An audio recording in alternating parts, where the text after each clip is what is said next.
അല്ല, നമ്മൾ ഓൾറെഡി വേറെ ലെവലിലാണ്. അപ്പോൾ നമുക്ക് അതെ അതെ ചേട്ടാ, ഞാൻ പറഞ്ഞ അതെ ആയിക്കോട്ടെ. അപ്പോൾ ഞാൻ പറഞ്ഞതെന്ന് വെച്ചാൽ നമ്മൾ ഓൾറെഡി ഭയങ്കര പവർഫുള്ളായിട്ടുള്ള ആൾക്കാരാണ്. അപ്പോൾ നമ്മൾ എവിടെ പോയാലും നമുക്ക് ഓൾറെഡി മലയാളികൾക്ക് ഒരു എക്സ്ട്രാ ഒരു ബഹുമാനവും എക്സ്ട്രാ ഒരു റെസ്പെക്റ്റും ഉണ്ട്. അത് നമ്മൾ ആൾക്കാർക്ക് പെരുമാറുന്ന രീതിയാണ്, നമ്മൾ ആൾക്കാർക്ക് സംസാരിക്കുന്ന രീതിയാണ്, നമ്മളെ ക്യാരി ചെയ്യുന്ന ഒരു രീതിയായിരിക്കാം. അപ്പോൾ ഓട്ടോമാറ്റിക്കലായിട്ട് ഞാൻ ആ ഒരു നാട്ടിൽ നിന്ന് പോകുമ്പോൾ എനിക്കൊരു റെസ്പോൺസിബിലിറ്റി ഉണ്ട്. നമ്മുടെ നാട്ടുകാർക്കൊരു നല്ല പേര് വരുത്തണമെന്ന് അങ്ങനത്തെ ഒരു ആഗ്രഹമൊക്കെ കൊണ്ടാണ് അവിടെയൊക്കെ പോകുന്നത്. അപ്പോൾ ഒരു ചേട്ടാന്നുള്ളൊരു പേര് എല്ലാവരും ഏറ്റെടുത്തെങ്കിൽ വലിയ സന്തോഷം. അപ്പോൾ വലിയ ചേട്ടന്മാർ വരെ എന്നെ ചേട്ടാന്നാണ് വിളിക്കുന്നത്. അപ്പോൾ ശരി, വലിയ കുഴപ്പമൊന്നുമില്ല, വിളിച്ചോട്ടല്ലേ, കുഴപ്പമൊന്നുമില്ല.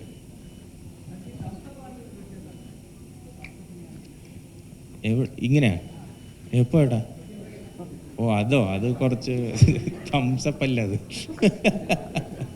ഇല്ലേട്ടാ, അത് കുറച്ച് പ്രൈവറ്റ് ആയിട്ടുള്ളൊരു നമ്മൾ റുട്ടീനാണല്ലോ. നമ്മൾ പല വിശ്വാസങ്ങളിലൂടെയാണല്ലോ ഓരോരോ ബോളും ഫേസ് ചെയ്യുന്നത്. കുറച്ച് ചേട്ടൻ അങ്ങനെ എടുക്കാൻ വേണം, ഇങ്ങനെ വേണം എടുക്കാം. അതെ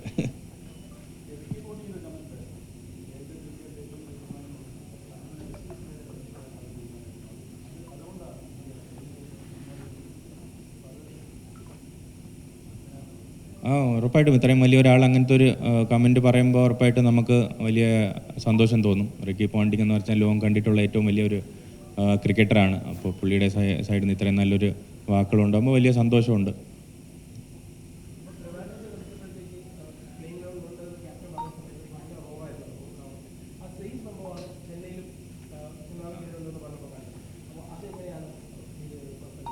അത് കുറച്ച് ഓവറായിട്ട് തോന്നി. എങ്ങനെ ഇതൊക്കെ അവിടെ ഇവിടെ എല്ലായിടത്തും ഹോം ഗ്രൗണ്ടാണ് എങ്ങനെ?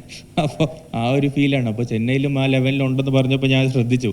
ഭയങ്കര രീതിയിലുള്ളൊരു സപ്പോർട്ടും ബഹളമാണ് ആ സ്റ്റേഡിയത്തിൽ ഉണ്ടായത്. അപ്പോൾ വലിയ സന്തോഷമാണ് കേട്ടോ. ഇതൊക്കെ ഒരു വലിയ ഭാഗ്യമല്ലേ. നമുക്ക് ഉറപ്പായിട്ടും പെർഫോം ചെയ്യാൻ പറ്റും, കളി ജയിപ്പിക്കാൻ പറ്റും. പക്ഷേ ഇത്രയും സപ്പോർട്ടും ഇത്രയും ആൾക്കാർ കൂടെ ഉണ്ടെന്നുള്ളൊരു ഫീല് നമ്മൾ കളിച്ചുകൊണ്ടിരിക്കുമ്പോൾ തന്നെ ഫീൽ ചെയ്യുന്നത് വലിയൊരു ഭാഗ്യമായിട്ടാണ് ഞാൻ കരുതുന്നത്. അപ്പോൾ വലിയ സന്തോഷമാണ്.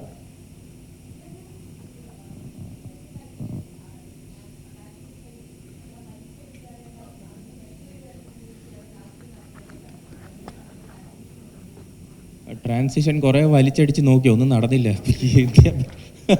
അപ്പോൾ നമ്മൾ ഉറപ്പായിട്ടും ഒരു ഫെയിലിയർ വന്നല്ലോ. അപ്പോൾ ഈ കഴിഞ്ഞ ന്യൂസിലൻഡ് സീരീസിലൊന്നും ശരിയായിട്ട് വന്നിട്ടില്ല. അപ്പോൾ എനിക്ക് ഭാഗ്യവശാൽ ഞാൻ ടീമിന് പുറത്ത് പോയപ്പോൾ ഉറപ്പായിട്ടും വിഷമം ഉണ്ടായിരുന്നു, കുറേ സങ്കടം ഉണ്ടായിരുന്നു, കുറേ ദേഷ്യം ഉണ്ടായിരുന്നു. പക്ഷേ ആ ഒരു ഇമോഷൻസ് എല്ലാം ഫീൽ ചെയ്ത് കഴിഞ്ഞിട്ട് എനിക്കൊരു 7 ദിവസം കിട്ടിയായിരുന്നു ടീമിൻ്റെ കൂടെ തന്നെ.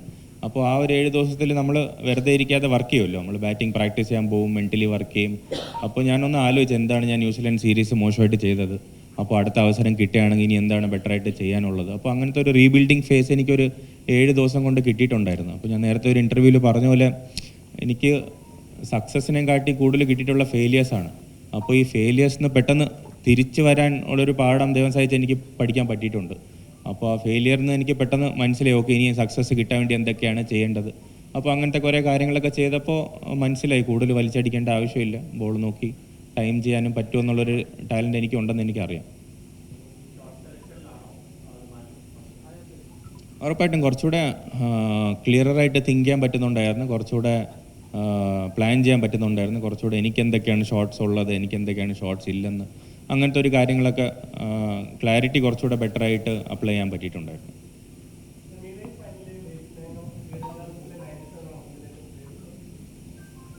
എനിക്ക് 97 ആണെന്ന് തോന്നുന്നു. വെസ്റ്റ് ഇൻഡീസ് ആയിട്ടുള്ളൊരു മാച്ചാണ് എനിക്ക് ഏറ്റവും ക്രൂഷ്യലായിട്ട് തോന്നിയത്. കാരണം നമുക്ക് സിംബാബ്വെ മാച്ച് മുതൽ 4 മാച്ച് നോക്കൗട്ടാണ്. അപ്പോൾ ഇന്ത്യ ഒരിക്കലും ഇങ്ങനത്തെ ഒരു സിറ്റുവേഷനിൽ വേൾഡ് കപ്പ് ജയിച്ചിട്ടില്ല എന്നുള്ളൊരു സംഭവം ഡ്രസ്സിംഗ് റൂമിലൊക്കെ ചർച്ച ഉണ്ടായിരുന്നു. അപ്പോൾ വെസ്റ്റ് ഇൻഡീസ് ചേസ് ചെയ്യുമ്പോൾ ഒരിക്കലും എപ്പോഴും പ്രഷർ കൂടുതലുള്ള ഒരു സമയമാണ്. അപ്പോൾ ചേസ് ചെയ്യുമ്പോൾ ഞാൻ ഒരു സൈഡിൽ പാർട്ട്ണർഷിപ്പ് ബിൽഡ് ചെയ്യാൻ നോക്കി പെട്ടെന്ന് ഫിനിഷ് ചെയ്യാൻ നോക്കുമ്പോൾ വിക്കറ്റ് വീണുകൊണ്ടിരിക്കുന്നുണ്ടായിരുന്നു. അപ്പോൾ അത് ഒരു പ്രഷർ വീണ്ടും ബിൽഡായിക്കൊണ്ടിരിക്കും. അപ്പോൾ അത് കറക്റ്റായിട്ട് മാനേജ് ചെയ്യാൻ പറ്റി, കറക്റ്റായിട്ട് ലാസ്റ്റ് ഒരു വിന്നിങ് ഷോട്ട് വരെ കിട്ടി. അപ്പോൾ അതൊക്കെ ഒരു വലിയ സന്തോഷമുള്ളൊരു ഇന്നിങ്സ് ആയിരുന്നു. കരുതിയിരുന്നു എന്ന് വെച്ചാൽ ഞാൻ എന്തായാലും കളിക്കുന്നില്ലായിരുന്നല്ലോ. ഞാൻ ഒരു മാച്ചേ കളിച്ചിട്ടുണ്ടായിരുന്നുള്ളൂ. അഭിഷേകിന് വയ്യാത്തപ്പോഴാണ് കളിച്ചത്. അപ്പോൾ ടീമിൻ്റെയും ലീഡേഴ്സിൻ്റെയും ഒരു ക്വാളിറ്റി എന്ന് വെച്ചാൽ അവർ മാക്സിമം പ്ലേയേഴ്സിനെ ബാക്ക് ചെയ്യുന്നുണ്ടായിരുന്നു. അപ്പോൾ എനിക്ക് എന്തായാലും നമ്മൾ പുറത്തിരിക്കുന്ന ആൾക്കാർ എല്ലാ മാച്ചും റെഡി ആയിരിക്കണമല്ലോ, ഒന്നും പറയാൻ പറ്റില്ല. അപ്പോൾ ആ ഒരു ഞാൻ ഭയങ്കര പ്രതീക്ഷ ഇല്ലായിരുന്നു, പക്ഷെ ഒട്ടും ഇല്ലയെന്നും അങ്ങനത്തെ ഒരു ബാലൻസിൽ അങ്ങനെ wait ചെയ്തിരിപ്പുണ്ടായിരുന്നു. Yeah, definitely that's the conscious decision which has being brought in by our captain and coach in the dressing room. So that's the same constant message from our leaders to the group, that the team should come first and the individual milestone should come second. So that automatically got drilled into each and every one of us in the team, and that's how we started reacting in each and every game. So yes, that's a conscious decision which our leaders wanted to apply. ഏറ്റവും പ്രിയപ്പെട്ട ചേട്ടാ, ഞാൻ നേരത്തെ പറഞ്ഞ പോലെ New Zealand series കഴിഞ്ഞപ്പോൾ തന്നെ എൻ്റെ ഫോൺ ഓഫായി. ഞാൻ ഫോൺ ഓഫ് ചെയ്ത് എൻ്റെ സോഷ്യൽ മീഡിയ ഓഫ് ചെയ്ത് എന്നെ ആർക്കും റീച്ച് ചെയ്യാൻ പറ്റാത്തൊരു സോണിൽ ഞാൻ എത്തി. അപ്പോൾ ഞാൻ ആകെ എൻ്റെ വൈഫ് കൂടെ ഉണ്ടായിരുന്നു, എൻ്റെ ഒരു ഫ്രണ്ട് കൂടെ ഉണ്ടായിരുന്നു. പിന്നെ ഏറ്റവും നന്ദി പറയാനുള്ള വ്യക്തി ഞാൻ തന്നെയാണ്. കാരണം എനിക്ക് അപ്പോൾ പെട്ടെന്ന് തോന്നി നമുക്ക് കുറേ സംഭവങ്ങൾ അങ്ങോട്ട് പോകുന്നുണ്ട്. അപ്പോൾ എനിക്കൊരു 31 വയസ്സായി, ഞാൻ കുറേ വർഷങ്ങളായിട്ട് ഈ ക്രിക്കറ്റ് കളിക്കുന്നുണ്ട്. അപ്പോൾ ഈ സിറ്റുവേഷനിൽ നിന്ന് പുറത്ത് എങ്ങനെ വരണമെന്ന് ഏറ്റവും ബെസ്റ്റ് ആൻസർ തരാൻ പറ്റിയ ഞാൻ തന്നെ ആയിരിക്കുമെന്ന് എനിക്ക് പെട്ടെന്ന് തോന്നി. അപ്പോൾ ഞാൻ തന്നെ ഒറ്റയ്ക്ക് ഇരുന്നിട്ട് ഞാൻ ആലോചിക്കുന്നുണ്ടായിരുന്നു എന്തൊക്കെയാണ് നമുക്ക് ഇനി ബെറ്ററായിട്ട്, ഞാൻ നേരത്തെ പറഞ്ഞ പോലെ. അപ്പോൾ I trusted my own self എന്ന് പറയാം. അപ്പോൾ അതായിരിക്കും ഏറ്റവും വലിയൊരു വിശ്വാസം എനിക്ക് നൽകിയത്. ഉറപ്പായിട്ടും നമ്മൾ എല്ലാവർക്കും ഉള്ള സംഭവമാണല്ലോ കേട്ടോ. നമ്മൾ ഞാനാണെന്ന് പറഞ്ഞാലും പകുതിനെക്കാട്ടിയും കൂടുതൽ ദൈവമാണ്. അപ്പോൾ അതൊക്കെയാണ് ഈ മാച്ചസിൽ എനിക്ക് കാണാൻ പറ്റിയത്. ഞാൻ ചില സമയത്തൊക്കെ തോന്നി ഞാനല്ല ബാറ്റ് ചെയ്യുന്നൊക്കെ എനിക്ക് തോന്നിപ്പോയി. അങ്ങനത്തെ ഒരു സിറ്റുവേഷൻസ് വരെ ഉണ്ടായിരുന്നു. അപ്പോൾ എന്തായാലും വലിയ സന്തോഷം. നമ്മൾ പെട്ടെന്നല്ല ഈ ചേഞ്ച് ഉണ്ടായത്. ഞാൻ വിശ്വസിക്കുന്നതെന്ന് വെച്ചാൽ കുറേ വർഷങ്ങളായിട്ട് എൻ്റെ 10ാം വയസ്സിൽ ഞാൻ മെഡിക്കൽ കോളേജ് ഗ്രൗണ്ടിൽ നിന്ന് പ്രാക്ടീസ് ചെയ്ത് തുടങ്ങി. കുറേ അണ്ടർ-19 കളിച്ചു, രഞ്ജി ട്രോഫി കളിച്ചു. അപ്പോൾ കുറേ വർഷങ്ങളായിട്ട് ഞാൻ ചെയ്തുകൊണ്ടിരുന്ന ഒരു ഹാർഡ് വർക്കിൻ്റെ ഒരു ഫലമായിട്ടാണ് മോളിൽ നിന്ന് എനിക്കൊരു ബ്ലെസ്സിങ് തന്നെന്നാണ് ഞാൻ വിശ്വസിക്കാൻ കരുതുന്നത്. അപ്പോൾ ആ രീതിയിലാണ് ഞാൻ ഇതിനെ കാണുന്നത്.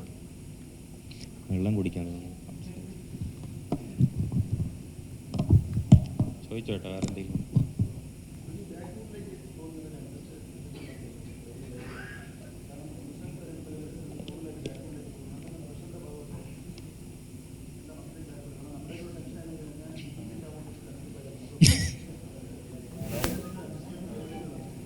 ചെറിയൊരു സ്ലൈറ്റ് അഡ്ജസ്റ്റ്മെൻറ്റ് നടത്തിയായിരുന്നു വേൾഡ് കപ്പിന് വേണ്ടി മാത്രം. അപ്പോൾ മെൻ്റലിയും അഡ്ജസ്റ്റ്മെൻറ്റ് നടത്തിയായിരുന്നു, ഫിസിക്കലിയും കുറച്ച് ചെറിയ ടെക്നിക്കൽ അഡ്ജസ്റ്റ്മെൻറ്റ് ഞാൻ തന്നെ കുറച്ചൊന്ന് ആലോചിച്ച് ചെയ്തിട്ടുണ്ടായിരുന്നു.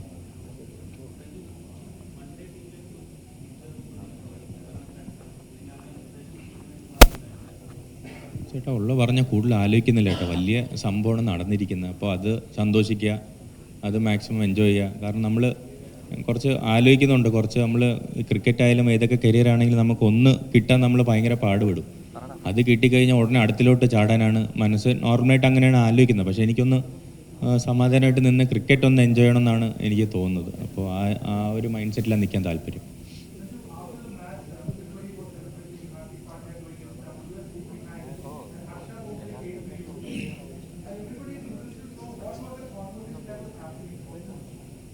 Yeah, I think we also share a decent bond of the field. I think he has been a part of the system for a very long time. I remember him doing commentary when I was playing my first game. So he just came and sat down and told me that honesty and hard work will definitely reward you back. I think that was the message which he told me while he sat down. So that was a very touching moment. I think I also celebrated. It's not that I didn't celebrate, but I was a bit too tired to keep on celebrating. So I thought, okay, let me sit down and enjoy the moment.